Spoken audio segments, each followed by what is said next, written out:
How in the world can we ever react in a way that's exaggerated, given what we have suffered in this country for over 400 years? This belief that whites have a right to live separate and not to integrate was very strong. Strong nationally, but particularly strong in Oregon. I have always thought that racism in this country should be considered as a mental illness, because that is exactly what it is. In Portland, a treadmill of frustration. It's a slap in the face. It's a slap in the face of the entire community. Would ignite a generation. It was our turn to fight for those things that were right and just and equitable. And unite a community. We don't want every woman that walks the streets in Albina to be considered a prostitute. We don't want every young man that walks the streets to be considered a dope peddler. We were an occupation army. Our job was not to interact or solve problems. It was to suppress things. This is a story of struggle and triumph. If you destroy the children of a community, you have essentially destroyed the future of that community, and that was understood. And voices raised for human rights. Too often we have sat passively while the school districts shuttle our children all over town like cattle. The time has come for this to stop. We were going to win. We did not doubt that at any point.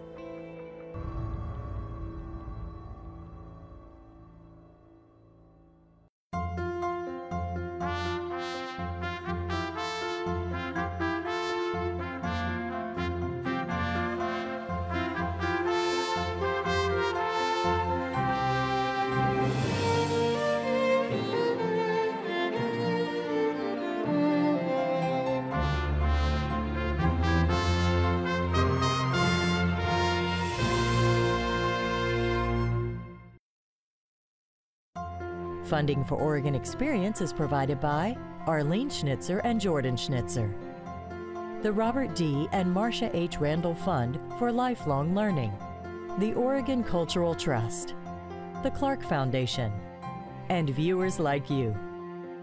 Thank you.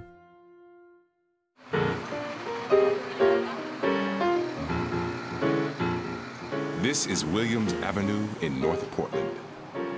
The place bustles with upscale shops and urban energy.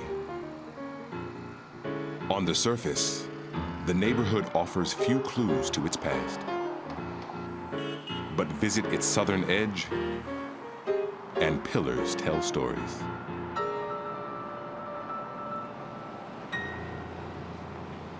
That's used to be where the blacks were, you know, and that's when we start planning it. That's the idea, so people will know what was there. You'll see the plaques and the pictures of things that happened. The thing to understand about the black community, in both its good and bad aspects, is that the black community was a completely artificially created community. It was not a natural community. And in later decades, it will stop being a black community. In the early 1900s, about 2,000 African Americans lived in Portland. They built a small community on the west side near the train station, where the men found work as waiters and redcaps. But as Portland's population grew, African Americans were pushed just across the river into an inner northeast district called Albina. Originally, it was inhabited by Scandinavians, people of German descent. It was predominantly, nearly 100% white. The black population jumped the river and located in the area around the Coliseum and the Moda Center today. So that became the center of the second black population. As blacks moved into the area, whites began moving out into neighborhoods off limits to people of color. 1919, the Portland Realty Board declared it illegal, basically, to sell any homes to blacks in a white neighborhood because of their belief, their racial ideology that wherever blacks lived, they brought down property values. By 1940, already about 60% 2/3 of the black population was living in the Albina district. World War II fueled racial tensions as thousands of African Americans migrated north to work in the shipyards. In Portland, most were funneled into a temporary housing project called Vanport. The walls were so thin, like someone would live in this next door to me, you could hear them talk. And the little stove that we had to cook on was 2 hot plates. We lived there 2 years, and I was so glad to get out. But with a housing shortage after the war, many continued to live there. Until a spring day in 1948. Oregon's second largest city is swept away by the angry waters. The homes of 20,000 people afloat. That year, the Columbia River flooded. Nearly 6,000 African Americans were suddenly homeless with few places to go. It was a very purposeful decision as to where those Vanport blacks and any incoming blacks in the middle of the 20th century would be located. They were really basically compressed into the Albina district. It's the idea of containing African Americans in a particular area, whether it be Portland, Chicago, New York, okay, cities across the nation, the same pattern repeated itself. Meanwhile, white soldiers returning from the war were hearing a different message. Come to the suburbs where life is good. African Americans didn't have the opportunity to create the Ozzie and Harriet life in the 1940s and the 1950s. Most of the suburbs that were created in that time period specifically and literally said, whites are the only people who will occupy this particular suburb or subdivision. In white neighborhoods, investment and mortgage money flowed in, while black neighborhoods like Albina were ruled ineligible for federally insured loans. When you redline an area, you're saying that conventional banks do not have to lend, it's too high risk.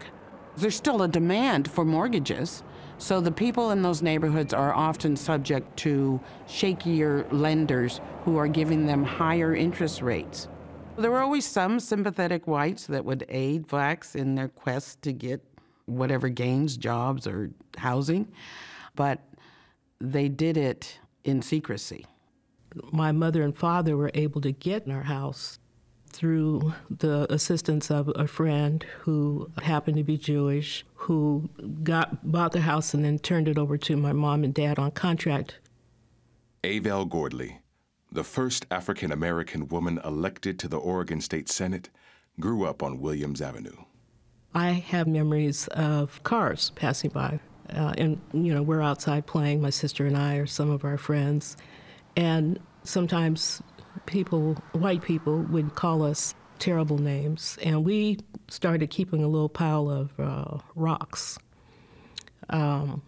near the front part of the lawn, and sometimes we would just chunk those rocks. But the stronger memory, I think, is of neighborhood and a community of families, mothers and fathers who worked really hard to make a home and who wanted the best for their children. The 1950s was the continuation of a constant struggle for racial progress and equity and justice that had existed in this country from the very beginning.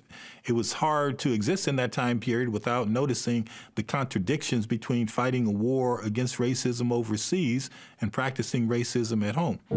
The young black soldiers had higher expectations, and they had a right to them because they had been a significant factor in winning World War II. In the coming years, Portland would retain its reputation as one of the most segregated cities outside the South. There are many restaurants that you couldn't get into, so we generally went to Chinese restaurants most of the time, but very few white establishments would serve you. I can kind of remember as an adolescent having to sit in the balcony at the Egyptian Theater, which was on then Union Avenue. Yes, you will sit in the balcony. You will go buy popcorn, and there would be ushers at the doors on the main level who made sure. And my dad refused to go. Charlotte Rutherford's father, Otto, was president of the local NAACP in the late 1940s and early 50s. Her mother, Verdell, was secretary. Our house was the office for the NAACP. There was no building. There was no rented space. So the dining room pretty much was the office. And not only for the NAACP, but in the mid-50s, the NAACP Federal Credit Union also started in our dining room. My dad made the speeches, but my mom was doing the work. Her mimeograph machine and typewriter were the foundation for the organization.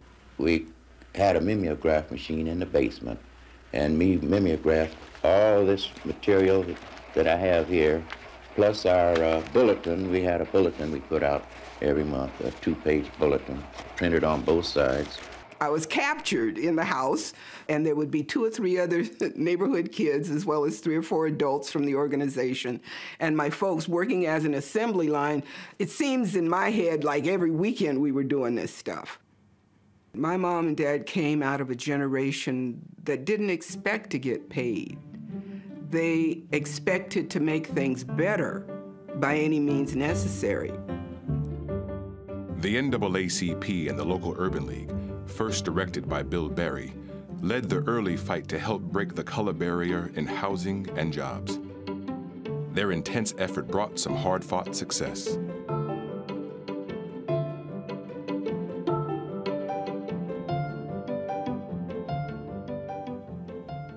When I first started off as a copy boy, I was working part-time down at the station as a red cap. As a youngster, Bill Hilliard had been rejected by the Oregonian when he applied for a paper route. In the meantime, he earned a degree in journalism and was publishing his own paper when the Oregonian finally hired him in 1952. And eventually, after about 6 or 7 months, they took me on as a reporter to see if I could do it. And there were no black or non-white reporters on any major newspaper on the West Coast. Not to mention in the United States, there were very few. And I worked as a reporter in sports for about 6 months, and then was transferred to the newsroom as a church editor and covered churches for about 7 years.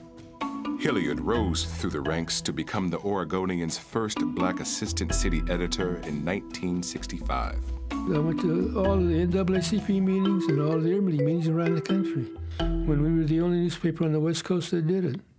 By 1987, he was editor of the paper.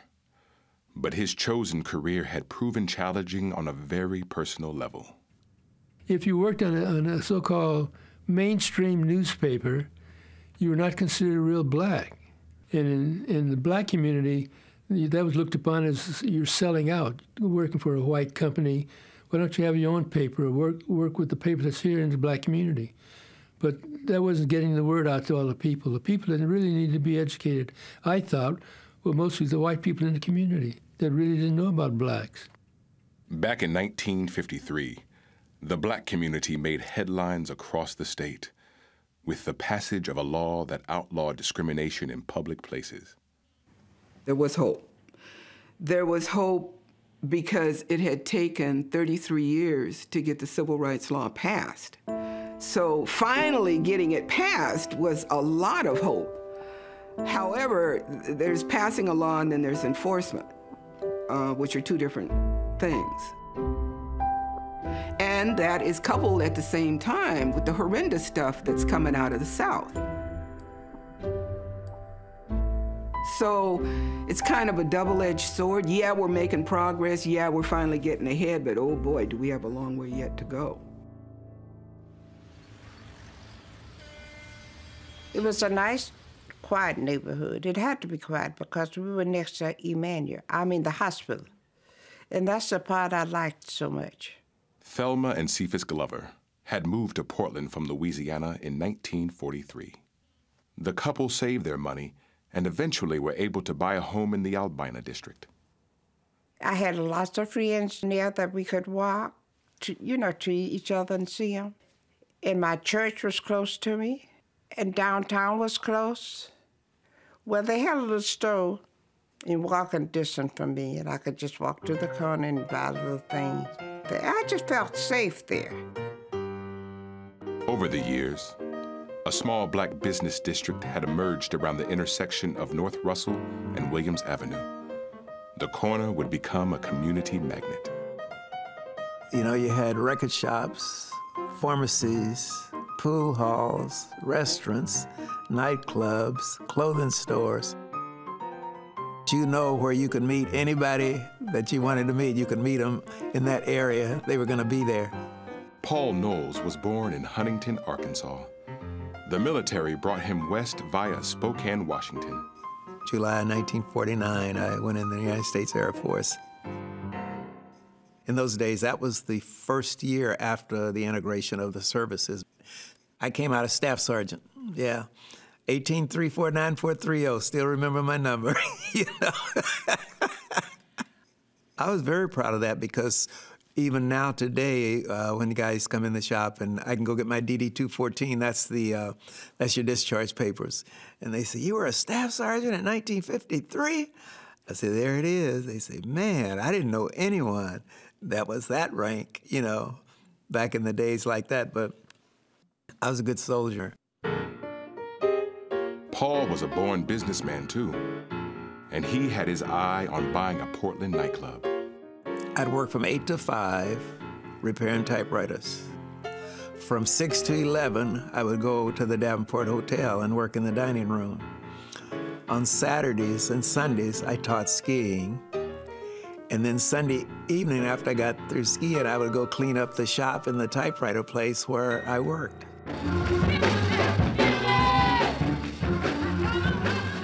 Finally, in 1963, he'd saved enough money, along with a partner, to move to Portland and buy the Cotton Club.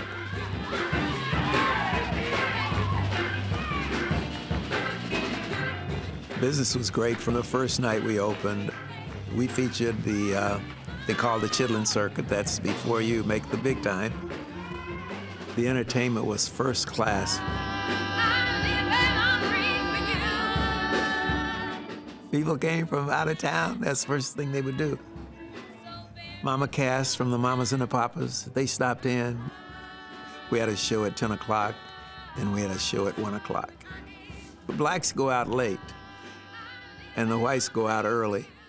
One of the big nights was when my wife, Geneva, had gone to a concert. Sammy Davis Jr. was having a party, a concert downtown, and she invited him to come to the Cotton Club. So he came over, he had some food. Then later on, he got up and sang with our group. So Sammy Davis, he stayed there until about 4 that morning, taking photographs with everyone that would want a photograph taken. As a master of ceremony, Paul closed the club each night.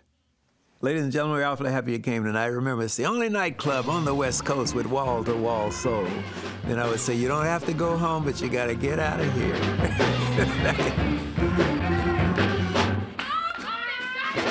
Paul sold the Cotton Club in 1970. Today, the building is a warehouse.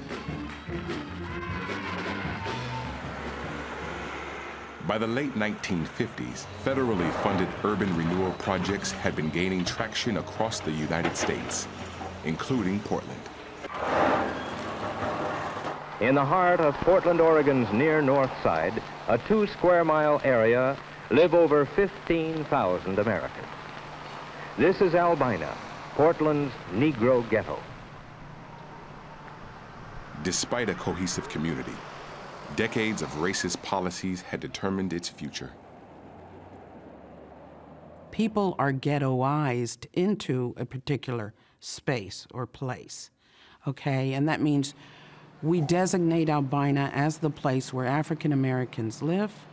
We allow more vice activities to occur there. We don't provide the same policing services, garbage services, education services, park maintenance services, housing maintenance. We neglect and disinvest in that area. High unemployment permeated the district. Low-paying service jobs prevailed, and reports of crime and violence saturated the media.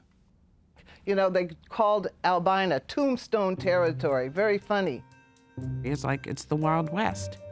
Even when our preachers go to the city and say, please help us make our neighborhoods nice, and the mayor says, no, as long as it's in your area, it's okay.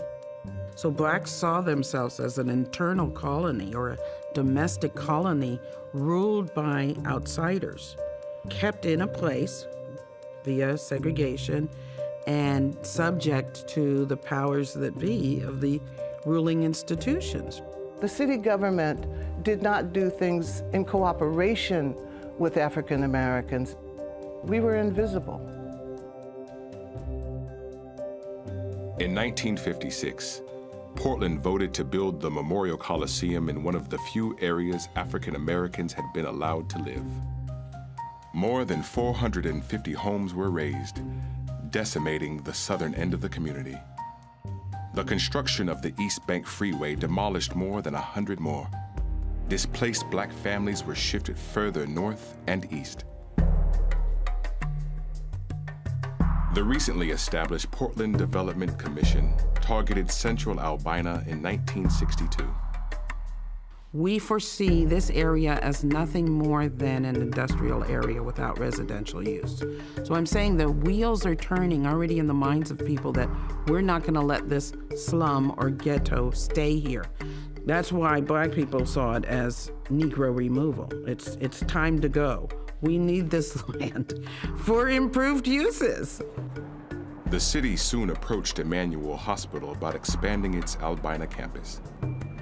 The plans would involve clearing large tracts of land.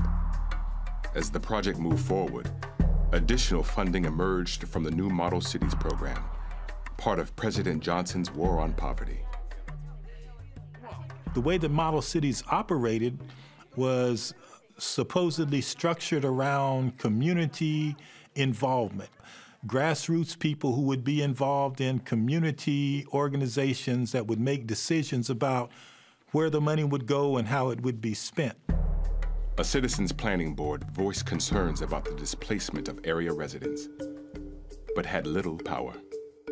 Every property owner here is looking for the bulldozer. If they can bypass Model City, then we, as members on the board, have no voice.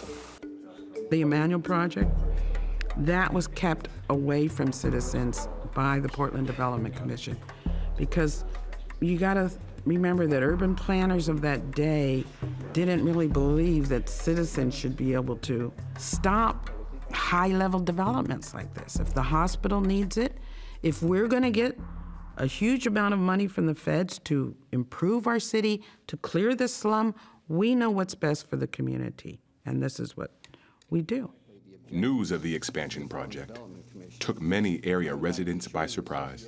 When the larger community tells a smaller part of the community that it's necessary to move them from their homes because the land is needed for progress or improvement, the total community has the obligation to see that those being displaced can be moved with dignity and without suffering financial loss. 22 blocks in the area were demolished. The heart of the black community, that intersection of Russell and Williams Avenue, was destroyed, right? Those black businesses were destroyed. Across the street from the hospital, a neighborhood landmark found its final resting place. That dome was preserved in a park, but you see that you were moved out. You had no choice. To me, that's a symbol of power. This is why there's lingering distrust. Families who lost their homes received compensation to purchase comparable houses and given about 90 days to move. You can move in a place in Portland. I mean, black people. And it was just hard to find a place to live.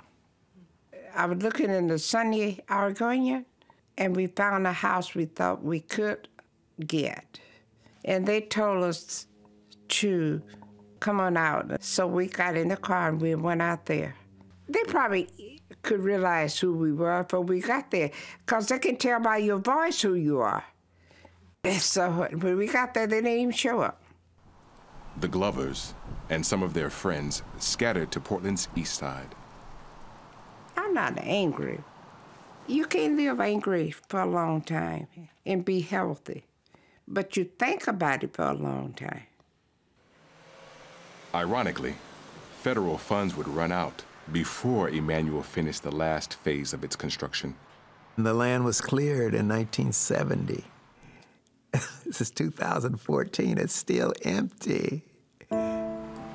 Today, about 36,000 African Americans call Portland home, but most no longer live in the Albina area. Albina just became ripe for gentrification. As the rest of Portland became too expensive, Albina was close in, good housing stock, and cheap, became attractive to people who weren't so afraid of living in diverse communities. There are people that I used to see all the time that I haven't seen for a year. I see them now when I go to a funeral. And they say, well, I say, where are you living now? I live in the numbers. That's where most of the African Americans live now, in that area out there. Gentrification isn't an event.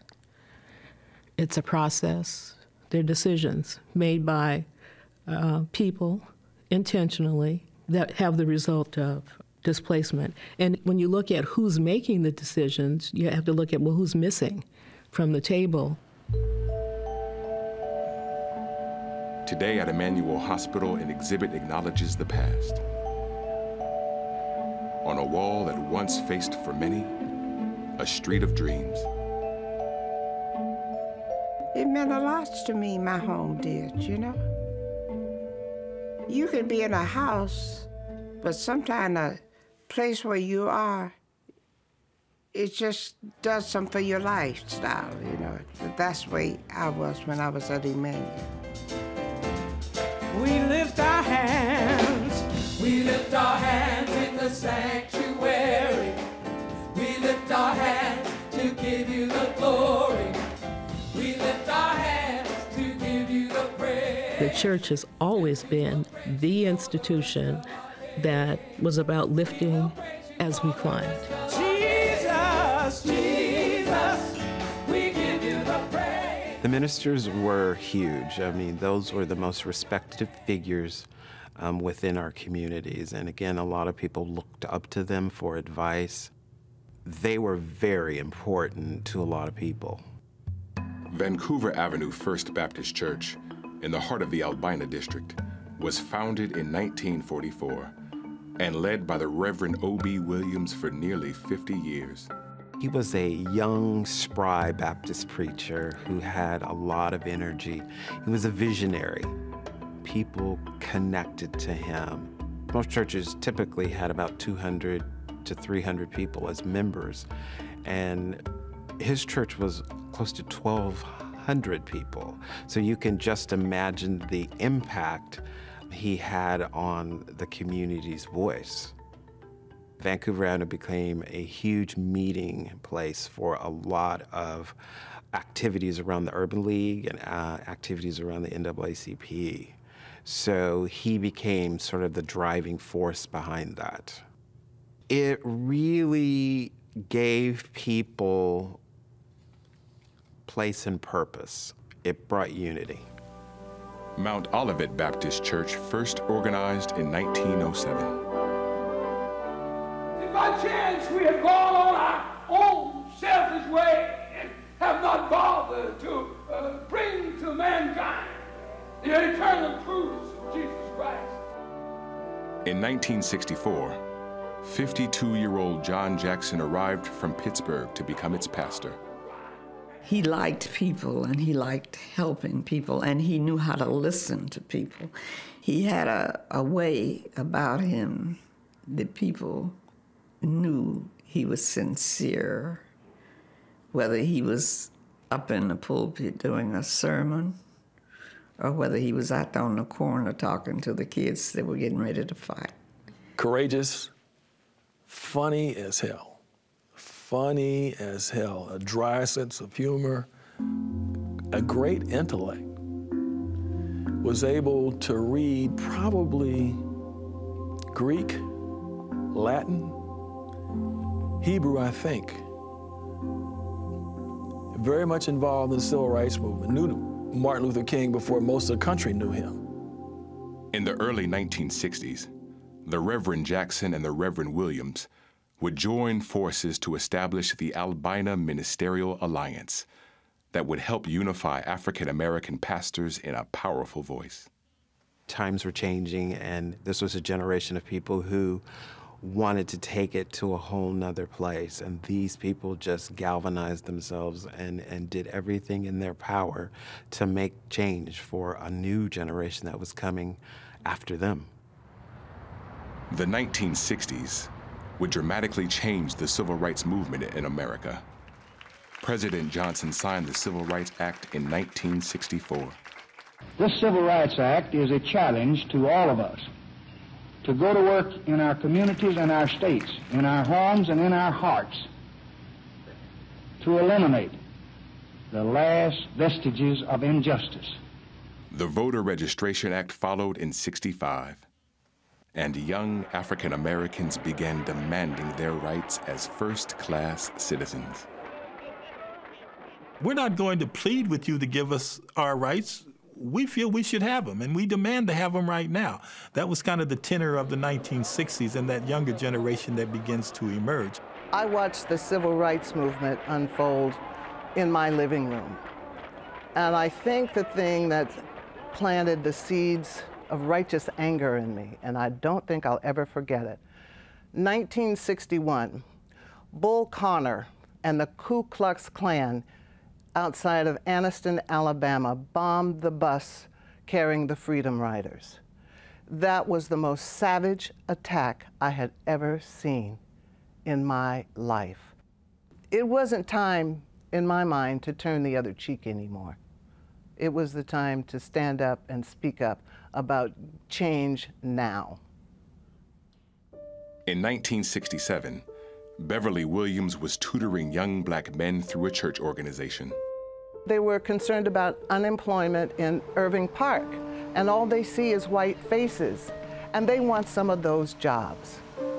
Well, my idea was to pile into my Volkswagen and drive down to City Hall to talk to the head of the Parks Department about jobs for these young African-American men.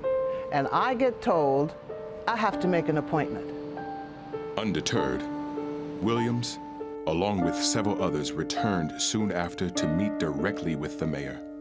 We are here. We will be reckoned with.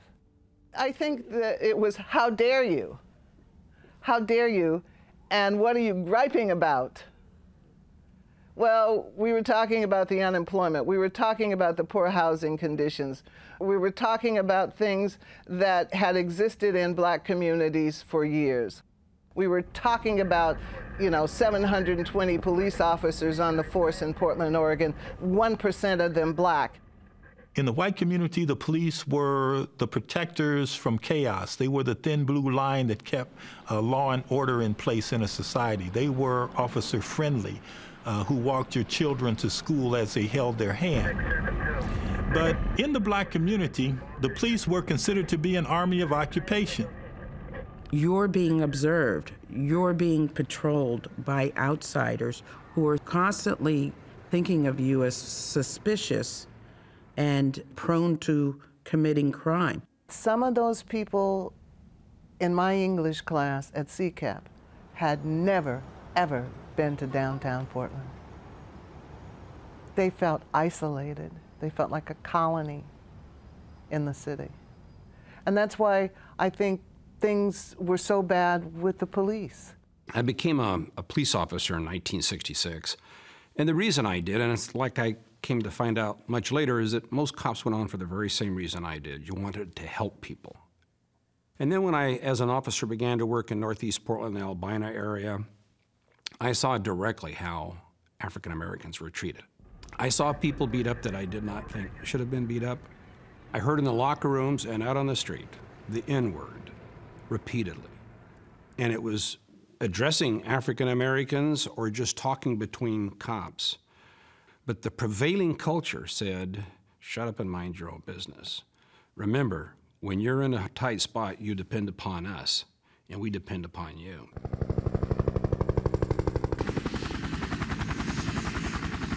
In 1967, the Vietnam War was escalating.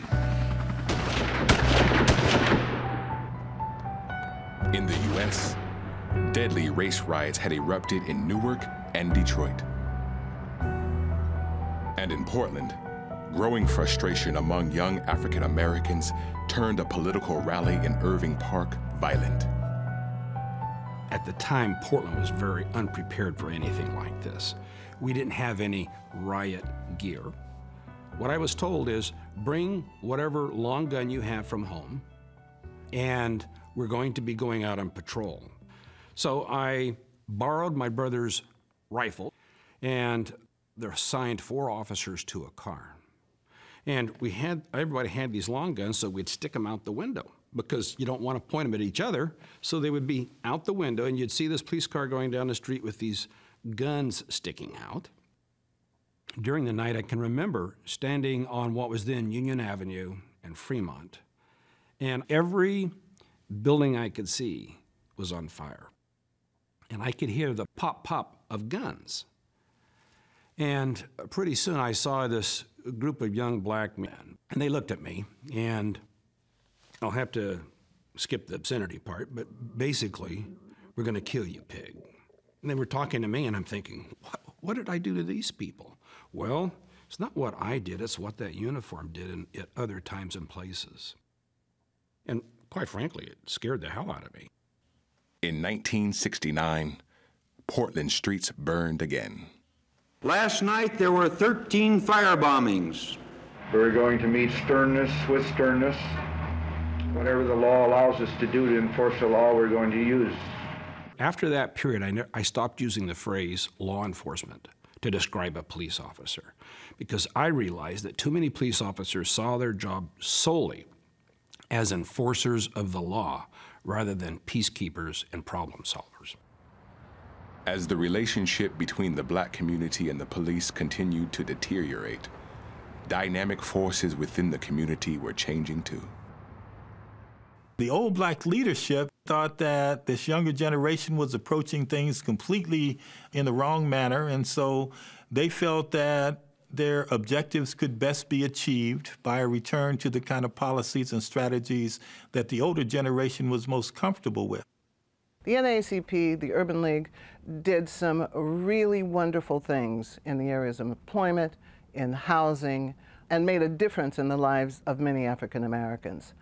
But I think they were not, at that time, as I could see it, speaking for the poorest of the poor, the African Americans who were trapped in the ghettos. They worked within the system to create change. They were patient. Oh my God, were they patient? And they were polite. You know, Portland, we're polite. But when Black Power came in, it was in-your-face politics with a jagged edge. And we didn't necessarily care how we said it. And we didn't care how you responded to it.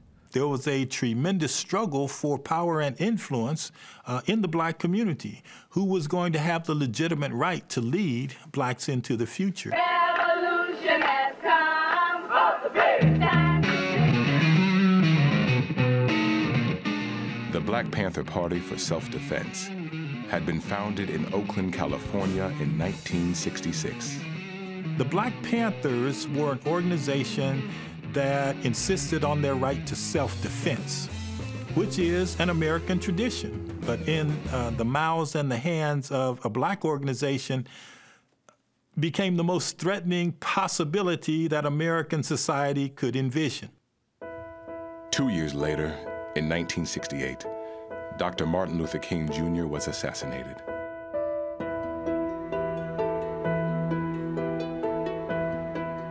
The church was packed from top to bottom. There were lots of people outside listening on loudspeakers of what was going on inside. It was a citywide service that honored his legacy in a huge way. That's the night I crossed over. That's the night I gave up all hope of America, right, that night. I was about 25 or 26 years old. And from then on, nonviolence just didn't work for me no more, yeah. A summer evening in 1968 changed college-bound Percy Hampton as well. About 7 o'clock at night, Saturday evening, I was walking over to the store, and these 2 cops pulled up to me, and it was straight harassment. They said, "Boy, where you going?" I said, "First off, I'm not a boy, but I'm going to the store." And then he said something like, "I was smart mouth, and do you have any ID on you?" And it escalated into, they said I assaulted the police officer, disorderly conduct, and resisting arrest. So I went to jail that night. Kent Ford and Percy Hampton took the lead in starting a Black Panther chapter in Portland.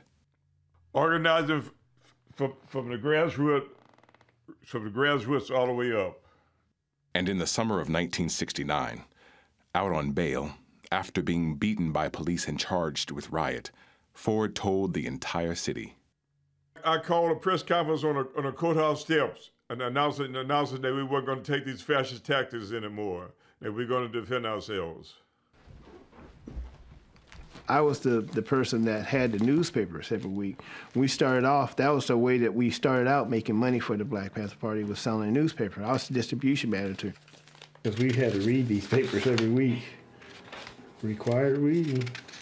This was our backbone for the Black Panther Party. To become official, Panther chapters across the country were required to start survival programs in their communities. It was that desperate, because we knew the kids was going to school hungry. Wasn't no food stamps or nothing in, and they couldn't learn. You can't learn hungry, you know what I mean? By late 1969, breakfast was served at Highland Church of Christ. We served nutritional breakfasts every day, pancakes, sausages, ham and eggs, you name it. We served it, you know. And we kind of went around to these different organizations and got them to donate the food. We ended up with about 100 and some kids every day that we was feeding there.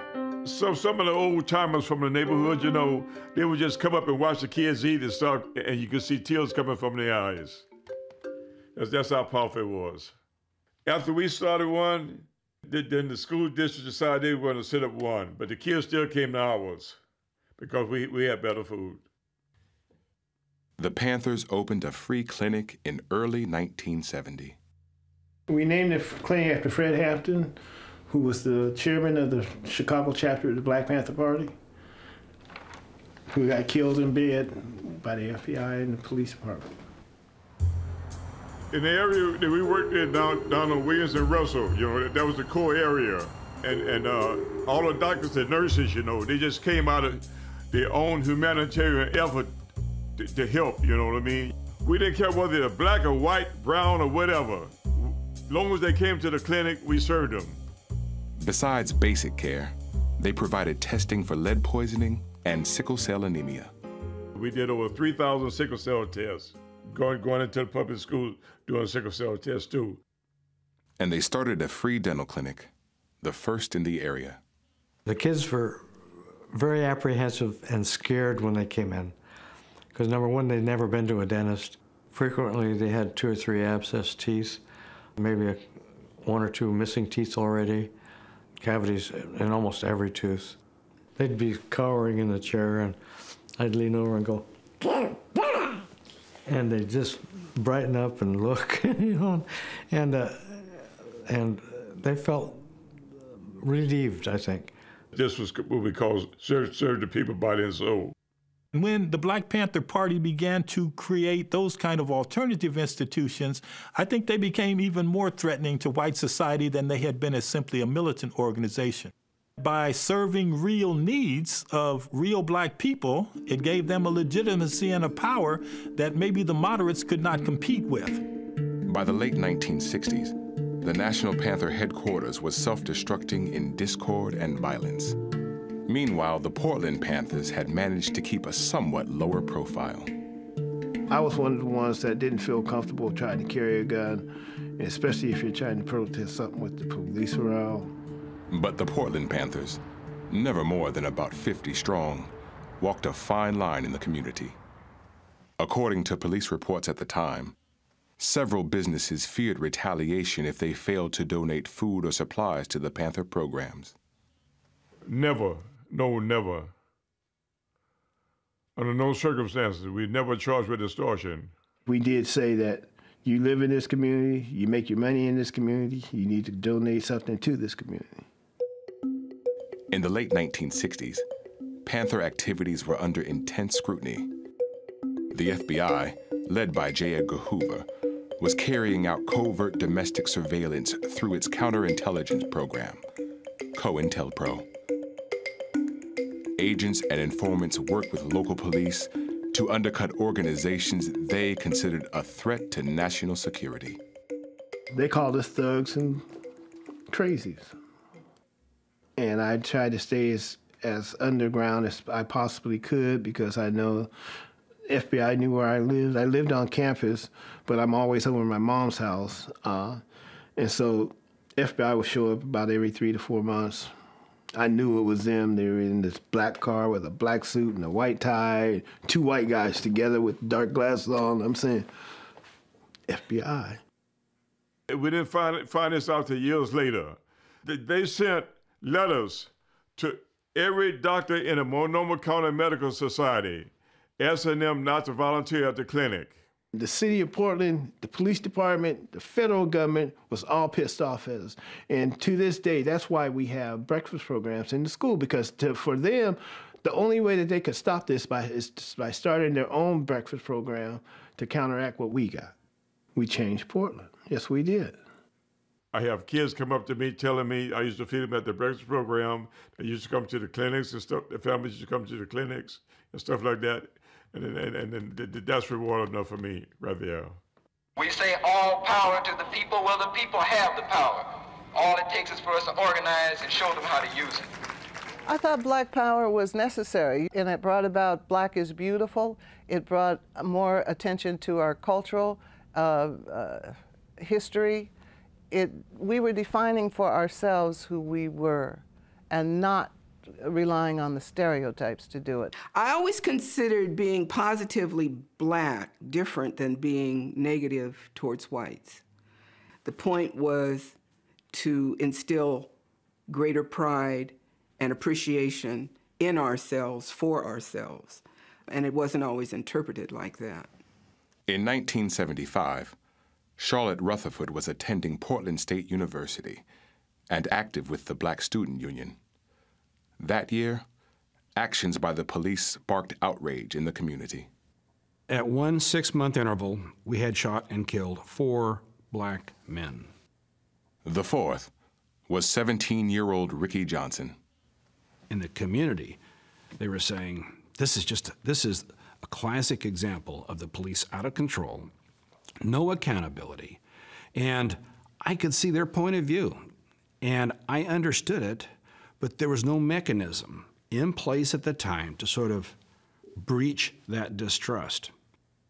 We were angry to say the least, and at a place where somebody has to answer for something. Because each of the shootings had been found justifiable with no public review. It was all internal reviews, and very little information came out other than it was justified, which didn't satisfy anybody.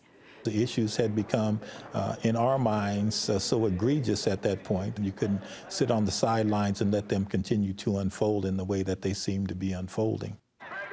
Activists on campus and off marched to City Hall in protest and met with the chief of police. If the police were completely aware of the robbery attempt the young brothers were allegedly planning, why didn't they simply surround the house and order all inside to come out? And they demanded something never granted before in Portland, a public jury of inquest. We felt it was in the interest of the police officer, it was in the interest of the Portland Police Bureau, it was in the interest of the community that we have it publicly held. Because a grand jury, of course, as you know, those proceedings are secret. very tense and a whole lot of dissatisfaction when we came out of there. It was like, wow, we thought we were going to get answers, but we still don't have answers to a lot of questions. The jurors predictably returned a verdict of justifiable homicide.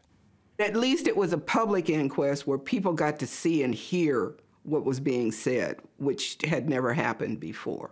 I think that the community now is going to take a look at this and to go back and to organize and to see what we can do to make sure that this kind of thing doesn't happen again. Organized protests would serve the black community well in conflicts of a different nature to come.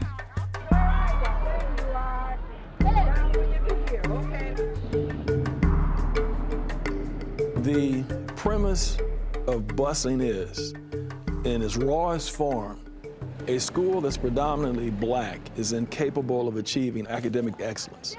It was a bankrupt, illicit, insulting theory that the way in which you address this is just move children around, when what these children need is great instruction, teachers who believe in them, and they will do well. By 1960, 4 schools in the Albina district were more than 90% black. In the South, the school board would say, well, black kids just can't go to school with white kids. In the North and in Portland, they didn't have to do that. All you had to do was say that you were going to have neighborhood schools, and you had essentially said at the same time you were going to have segregated schools because the neighborhoods were separate. In 1954, the U.S. Supreme Court case Brown versus the Board of Education had ordered all schools to desegregate. In the mid-60s, the Portland School Board started a voluntary transfer program, but it wasn't long before black children were bearing the brunt of the plan. I was 10 years old, and I was in the 4th grade. Tina Williams and her brothers used to walk to their neighborhood school. In 1968, they began boarding a city bus for suburbia. You wanted to fit in, but you really didn't know how, because this was new. And so just being divided into the classrooms, and we were placed at the back of the lunch line. There were names, racial slurs. It was like a foreign country. I just didn't feel like I belonged there. We never had anyone that we could see every day that we could call our role model. You know, even if they were the janitor, just per se, you know, well, we know there's a black janitor every day that we can say hi to, that we can relate to. 10-year-old Lisa Arsenault and her brother were also bused. You're taking me out of my culture or what I'm familiar with, because I have to learn my education. But on top of that, I have to learn another culture. I would think it should be a two-way street. I didn't learn about African-American history at all. In fact, you know, even now while I'm taking classes, it's like, whoa, I should have known this, but I don't. Teacher began speaking about where evolution in that we come from apes. And she directed that statement at myself, and I stated that I was taught we were created by God, and we did not come from monkeys. And I said, I did not come from a monkey. And I was sent out of the classroom because I made, you know, that statement. And actually what it did is it empowered me, because from that moment on, I realized that there were going to be some problems. In 1969, Portland Public Schools hired a new superintendent named Robert Blanchard. To accelerate desegregation, Blanchard introduced a controversial new plan. What Portland was going to do was every year they would close a grade level in all of the schools in the black community and disperse those students to outlying schools in the white community. Grade schools were K-8. They would close the school down to remodel. And when it would reopen, it would be K to 5. And it was happening again and again. Once you hit 6th grade, you were gone. There was no school in your community you could attend. You were on a bus, and it got so ridiculous they even sent some of these kids out in cabs. Yeah. Kids from King would go to 30 or 40 different schools, so they could go into their neighborhood and not know any of the kids there really from school because they didn't go to school with them. They went to school in a different place. The plan promised to create middle schools in the neighborhoods, but there were no assigned middle schools for black children. We're going to scatter them all over Portland. And we're not even going to try to keep them in one concentrated middle school. Their parents were required to sign agreements that they would go to the corresponding high school. So once your child went out, it went out to a middle school, and then by agreement, that child continued on to the high school associated with that middle school, which meant your kid never came back home. If your 8th grade is closed, you don't have a choice about where you go to school. It was not voluntary. It was mandated by the Blanchard Plan. As the lower grades were eliminated, classrooms emptied, and the space was converted into early childhood education centers. Black kids who lived across the street from these schools who were in kindergarten or younger, they couldn't get in because these spots and these spaces were reserved for white kids who were bussed into these top-notch preschool programs. And by the way, when these white kids got old enough to go into the 1st grade, their parents did not have to sign anything saying, you're going to stay in this school in the black community. They could go back to the west side of wherever they came from and go to school. So that's integration. By the mid-1970s, the school board was poised to close the predominantly black Jefferson High School. By that time, the black community had decided that enough was enough, and opposition to the Blanchard Plan materialized and took the form of a group called the Community Coalition for School Integration. The main concern of the coalition has been equity, that all members of our community share equally in the burdens of desegregating our schools. The coalition suggested busing both black and white children in a two-way system, but the school board dismissed the idea.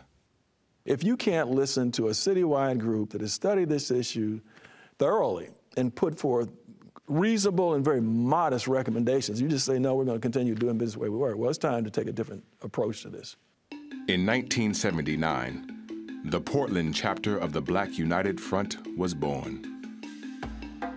Ron Herndon, already a prominent advocate for school equity, wasted no time challenging the dominant white status quo. We wanted to hit that head on. This is the Black United Front. The leadership is black. Everything we do is open to the public. You can come, you can participate, but you're not going to call the shots here. At the point that we knew we were going to have to come public, there would have to be identifiable leadership. Somebody said, well, I think it should be Reverend Jackson and Roddy. And we both looked at each other. This is truly an odd couple here. They respected each other, let's put it that way. He said Ron could cuss him out if he wanted to, but he said, I can't do that. It wouldn't look good in the pulpit. But they had a real good understanding and a very good friendship. The two of them together, they made a good team. The most unique thing that the Black United Front was able to accomplish was a melding of those two traditions in the black community. The religious one that had always been prominent in the black community and the new militant approaches that had emerged in the 1960s. Now those came together in a single organization, which was something completely new in the racial dynamics of Portland life. And because it was new, it was going to be much more effective than anything that had appeared before. The front demanded an end to the forced busing of black children, a middle school in the black community, and much more. Number 3, we've recommended extensive curriculum changes that would accurately reflect black history and culture, and also upgrade the academic quality and content of the curriculum. If teachers are going to teach your children, they have to understand your culture.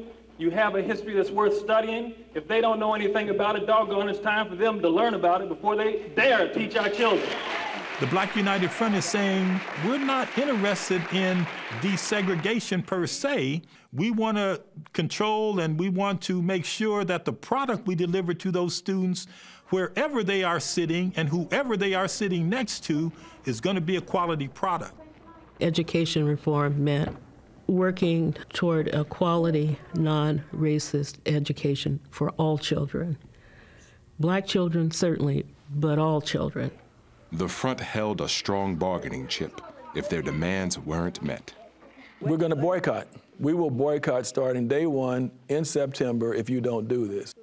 The decision would propel the largest grassroots effort ever seen in the city's Black community. The resentment was at the boiling point. It was absolutely at the boiling point. And I think in the beginning, it was Blanchard who said, responsible Negroes were not paying attention to this.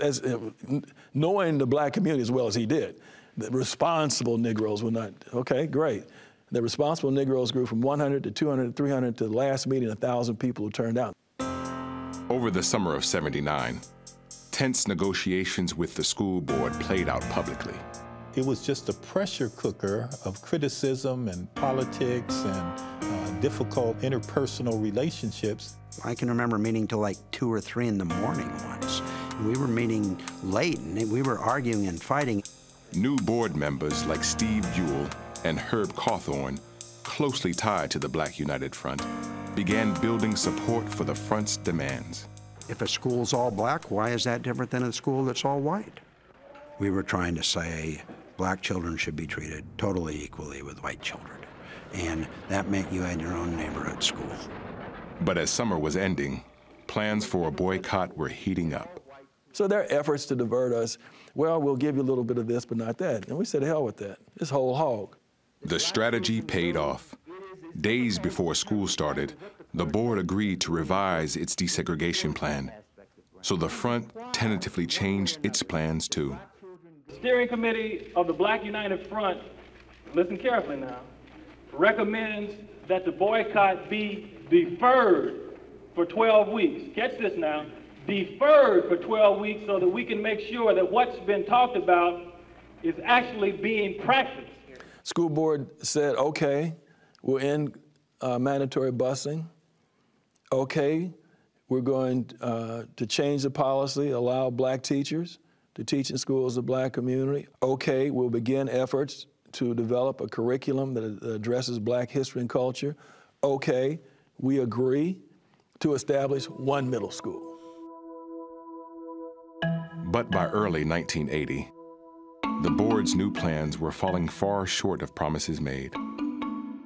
It became very clear they were just stalling. And we felt this way, these were agreements that were made, we're not gonna let you back out of them. And we're gonna make it uncomfortable. It won't go forward. Business as usual is not going to occur with the school board. Ronnie Herndon and the Black United Front were starting to push, and Herb was starting to push on the board. We were beginning to fight with the superintendent. The whole system just began to kind of crumble a little bit. And a one-day boycott was no longer deferred.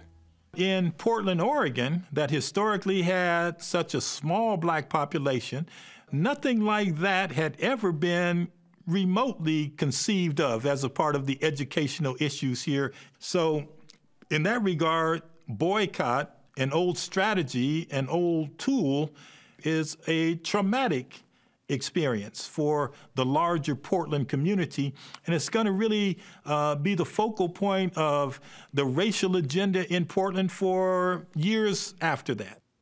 In June 1980, the school board fired Superintendent Blanchard. He died of a heart attack 5 months later. It was a very personal, a very hostile, a very emotional kind of battle that took place because Blanchard became what for many of his supporters was a martyr to these educational issues of the 70s. The school board had been run for certain groups of people for many years, and they were losing that power, and I think a lot of that was the power loss versus only racial things. The racial things were part of it, but the power loss was, I think, much greater in terms of upsetting people. Herb Cawthorn and I sat down eventually and wrote up a desegregation plan which mirrored what the Black United Front was asking for. One of the basic things we did was just free up the idea that you could go to school in your own neighborhood if you wanted. And they got the middle school that they wanted. You all have accomplished some things that I have seen rarely in any city, and that is because of you, not because of me. In the fall of 1980, Harriet Tubman Middle School opened in a temporary northeast location with a promise to transfer it to Elliott School near the Memorial Coliseum, a move that would disrupt the fewest black students. But 2 years later, the board decided to put Tubman at Boyce, the only K-8 school left in the black community. And the front said no. They're going to expect us just to come in, chant, make a few noises for about 10 or 15 minutes. We're not leaving. So that's what we were doing. And I turned around and I saw this look on one school board member's face. It had the look of, well, you know, this is entertaining, but we're not going to do anything. That's when I jumped up on the table. Said, the things, buddy, all bets off. Life is not going to be the same for you or me, and I'm going to show you which direction it's going to go. The front shut that meeting down and disrupted the next. By now, the threat of boycott was back on the table. And on a mid-April morning, more than 4,000 black students in Portland stayed home from school. Pressure from the black community had once again forced unprecedented change. Ultimately, Elliott was converted into a middle school for those children, which was historic. There had never been a middle school for black children or for children of the black community. To make room, the mostly white children that were attending Elliott moved in with the kids at Boyce. It was a victory for the community and the whole idea of fairness and justice. People saw that if we were able to refine and put before the public our goals that speak to the same kind of privileges for black children and other children have in the community, and we are prepared to fight for that we can win. The Black United Front had emerged as a powerful voice in the black community. At the same time, relations with the police were about to explode. Historically, there are some racist associations between the black experience and woodland animals like possums and raccoons that go all the way back to slavery time. In 1981, several police officers killed and dumped 4 dead possums on the doorstep of a popular black-owned restaurant. To me, racism at its worst by police officers. I talked to them afterwards, and they never saw that, the race part. We're all fired up! We're all fired up! Won't take no more! Can't take no more! We're all fired up! We're all fired up! Won't take This rally has been called to notify the police bureau, the city council, and mayor agency that we are appalled at the behavior of certain police officers toward the black community, and that we want an end to police harassment and brutality against the citizens of Portland. Everyone was embarrassed by the possum incident, but I can't help but feel that the professional police officer suffered the most. They need to know from Chief Baker and myself that we will not allow acts of this nature to debase the dignity of their profession. Charles Jordan was the first African-American elected to Portland's city council. In that role, he served as police commissioner. Have you decided what you're going to do at this point? No, I can't say that until I get the investigation. See, you're talking about 10 officers involved. Now, we know 2 have come forward and admitted they were wrong. I've got to do what I think is right, and I'll do it based on the facts that I find out in the investigation. Commissioner Jordan fired the police officers involved. This is the most unjustified termination in the history of this city, as far as the police bureau is concerned. It's a political termination, and I think the commissioner simply bent to the pressures. Arbitration returned the officers to active duty, further insulting the black community. If an officer is going to do something bad, they're going to do something bad. The question is, what do we do about it once we catch them? And that's the real test. And then how do we correct it to make sure it doesn't happen again? That's what everybody should be judged on. For Commissioner Jordan, he had a difficult time with the police after that. You know, they wanted somebody else as the police commissioner, and I think he took a very bold, fair stand, but it forever influenced his thinking about police. And I used to talk to him even after he left office, and he felt that that was one of the low points of his life and a low point for the Portland Police Bureau. 4 years later, in 1985, the relationship between the police and the black community hit bottom. A Portland police officer killed an off-duty security guard, 31-year-old Lloyd Tony Stevenson, as he tried to stop a disturbance outside a convenience store. It was the chokehold. And it was partly a horrible time because the police felt that they were justified. As the investigation proceeded, Police Chief Penny Harrington temporarily banned the use of the chokehold. But what happened next ripped the community apart. On the day of Stevenson's funeral, 2 officers began selling T-shirts that read, "Don't choke 'em, smoke 'em." Smoke 'em is to shoot them. So go ahead and shoot them. Don't apply the chokehold. And they would wear those shirts under their police uniforms. That, to me, was reprehensible. That represented the very worst thinking of the police. And I'm not saying all police, I'm saying those police officers that participated in that. There were many police officers who thought it was a stupid, foolish thing to do. A public inquest jury, the first in 6 years, ruled the Stevenson killing as criminally negligent homicide. But a grand jury later decided not to indict the officers. Chief Harrington fired the men who'd sold the T-shirts, but their jobs were reinstated. Looking back, it just scarred the whole city that you actually have public servants. A man's been killed, and your response is say, don't choke him, smoke him, and you continue to have a job. Nobody that I know who works in any public capacity could ever get away with that. The black community has never felt that every policeman was a racist. The black community has never been anti-police in the sense that they didn't want a police presence in the black community. Black people only wanted police who stepped over the line, who engaged in egregious behavior, to be held accountable for that. And that's one of the primary sticking points of this hostility and this conflict. It simply seems that they have a free hand to do what they will with no anticipation of any kind of sanction or punishment that might follow. How do you begin to heal that relationship? And the Police Bureau today is struggling with some of the same issues. How do you begin to do that? The only way we can do it is by us changing and then going to the community and demonstrating that change and slowly building up that trust with the community, eventually where they're willing to work with us. People say that we need more blacks on the department, but when you get on the department, then you're Uncle Tom, you're white man nigger, you're all these kinds of things. So you find a lot of people that say, hey, you know what, I don't want to go through that. Being a police officer like being a snitch. You have to overcome those things and find somebody who, for one reason or another, really want to be a police officer. Harry Jackson joined the Portland Police Bureau in 1980.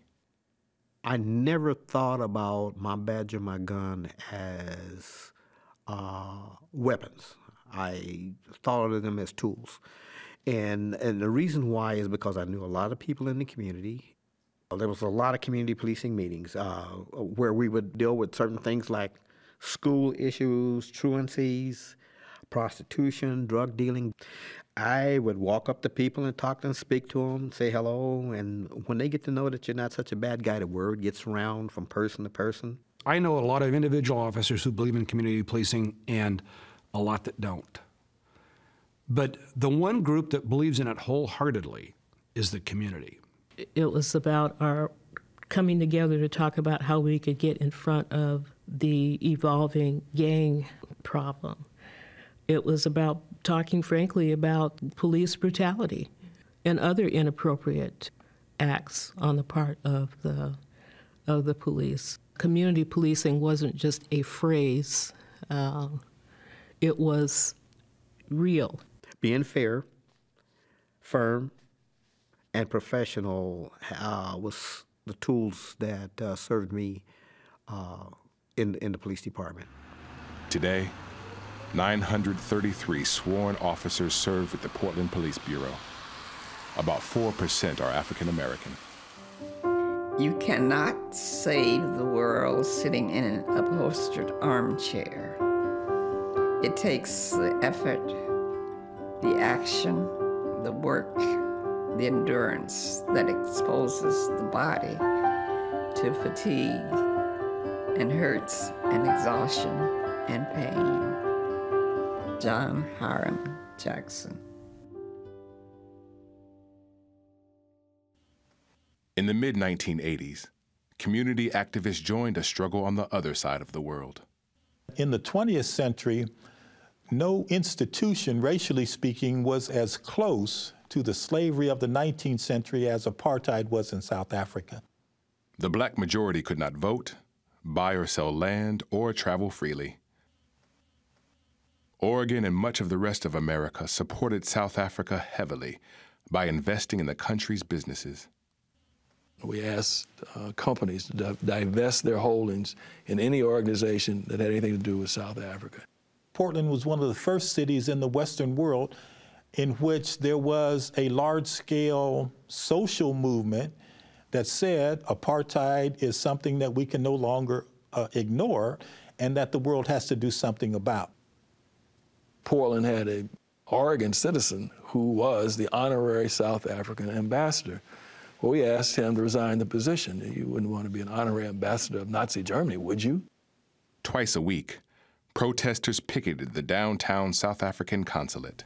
People who had come out to support our efforts around education reform, you know, people who had shown up at the school district for demonstrations at the school board meetings. These were the same people who were also involved in the supporting the demonstrations around Free South Africa.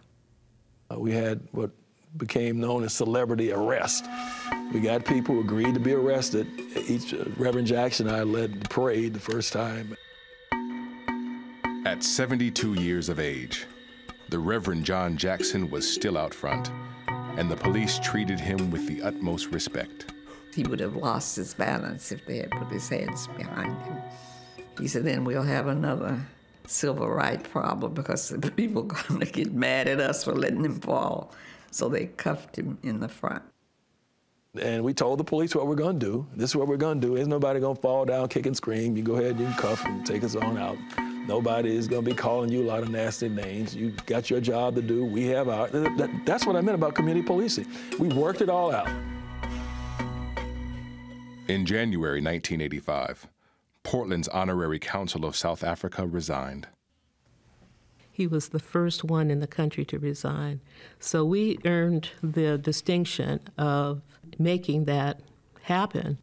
Congratulations from the head of the National Free South Africa movement arrived soon after. I remember looking at that letter, and then I had a copy of the police report from when Reverend Jackson was arrested, and I looked at those two documents and it was like, this is real. You know, we're a part of something, and it's bigger than us. It really is bigger than us.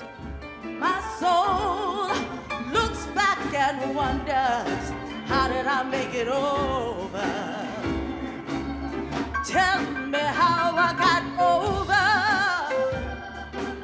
In all areas where African Americans have faced injustice, it often takes confrontation in order to get attention. It's required people to get together and storm City Hall or storm the school board meetings. I see Jesus, the man who died for me. Not thinking about race, not being aware of race is a privilege that white America has. It's not a privilege shared by any other group in America.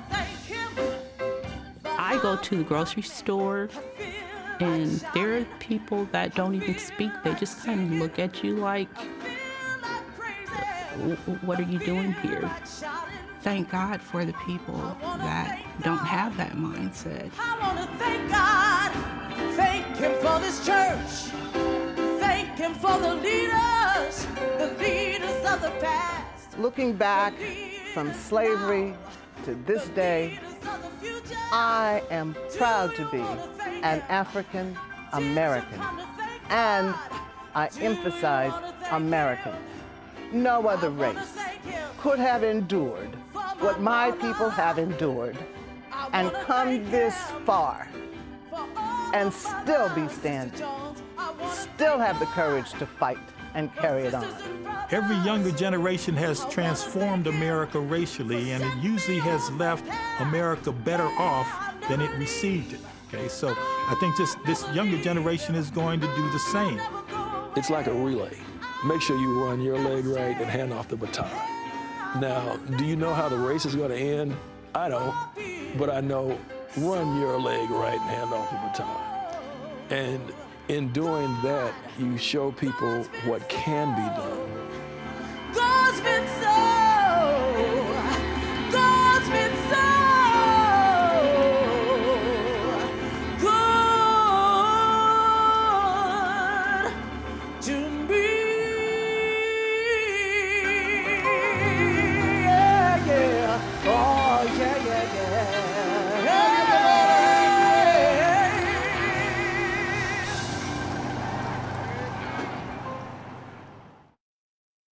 There's more about Lift Every Voice on Oregon Experience Online. To learn more or to order a DVD of the show, visit opb.org.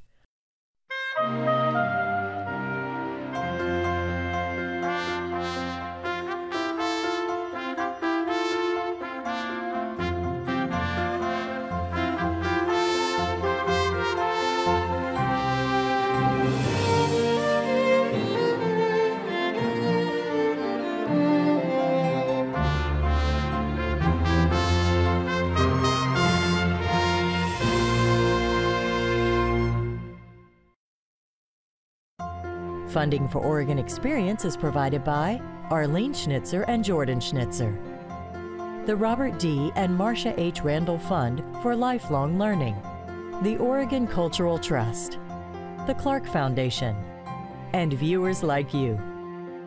Thank you.